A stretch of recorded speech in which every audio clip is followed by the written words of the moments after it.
Now to your next top story. How did a suspect escape the custody of Monroe County Sheriff's deputies over the weekend? Eric Fountain was eventually recaptured, but spent about 4 hours on the run.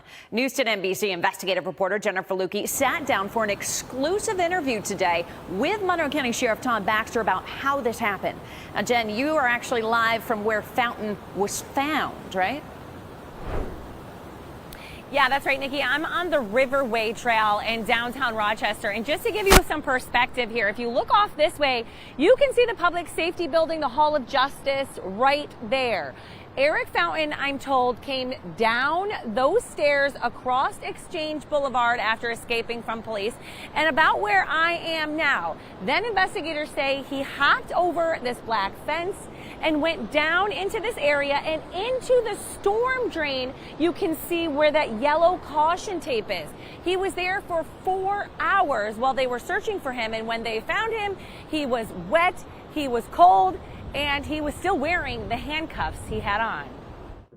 Monroe County Sheriff Todd Baxter says Eric Fountain was in a stolen car filled with drugs early Saturday morning. He was taken into custody after initially trying to run, but complained of a shoulder injury. After a brief stop at the hospital, a deputy brought Fountain downtown to be fingerprinted. Because he had a shoulder injury and was complaining of that, the deputy showed a little empathy, showed a little compassion, and double cuffed him behind his back. That's so it doesn't put a lot of pressure on the rotator cuff. Okay. Brought him to the booking station. He's sitting in the chair. The deputy's processing him on the computer. That's where he slips his cuffs out to the front, right? So the deputy really doesn't notice it because he's doing data entry in the computer, and the foot chase is on. He bolts this door, and because we're in a public safety building, you need fire doors, so he crashes out these two doors. And he's through here. And he's running up the He went that way. sidewalk here.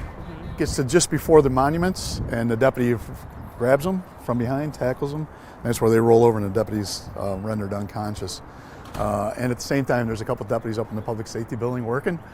They see the deputy on the ground. They don't see the bad guy at that time. The bad guy continued towards Exchange Street, went to the right a little, and then went over the wall, over the fence, and towards the river on the other side of the Attorney General's office, the Red Building. These deputies see a deputy on the floor out here. They come running to his aid, and they also continue in a hot pursuit, trying to find out who just injured the deputy. The deputy has been released from the hospital. He had one hell of a contusion on the back of his head, some scrapes on the front. He was unconscious for a bit of time, during the struggle. So, we're praying for his healing and his recovery. 37-year-old Eric Fountain is now facing felony escape and assault charges on top of the 7 charges he was facing for the initial incident.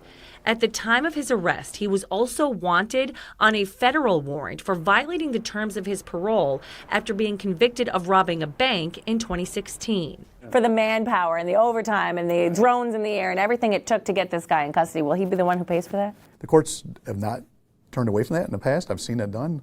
But that's totally up to the court system. We go and do our job, right? We're taxpayer funded. What we've seen is an immense response that should occur. You got a knocked out police officer, you got a bad guy that's wanted for felony charges running into our community.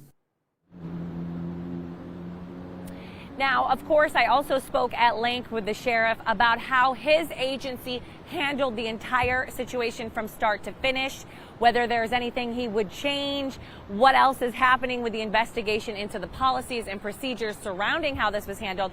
We'll have that story coming up new at 6 for you. For now, we're live downtown. Jennifer Lewke, News 10 NBC. Quite the ordeal. Thank you, Jen. Fountain is in the Monroe County Jail right now on bail. He's due back in court Thursday afternoon.